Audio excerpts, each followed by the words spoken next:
जहां भारी बारिश हो रही है, जिसकी वजह से हालात पूरी तरह बिगड़ चुके हैं। बारिश सड़कों पर मानो समंदर बह रहा है। पुंछ के मोहल्ला शंकरनगर में कई जगहों पर जल भराव हुआ है, जिसकी वजह से लोगों को दिक्कतों का सामना करना पड़ रहा है। पुंछ पुलिस स्टेशन जाने वाली सड़क भी पूरी तरह से डूब चुकी है और चाहे कश्मीर हो या जम्मू डिवीजन के तमाम इलाके, बारिश से हर एक इलाका तरबतर है।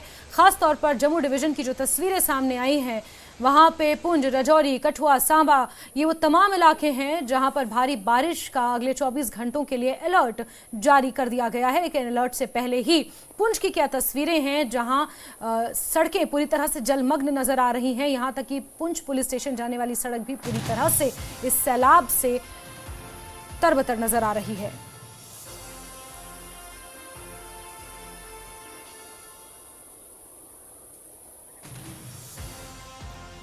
वहीं पुंछ में बारिश के बाद कई जगह जलभराव हो गया है। हालांकि मौसम विभाग की चेतावनी के मद्देनजर पहले से ही जिले के सभी स्कूल और कॉलेजेस आज के लिए बंद रखे गए हैं।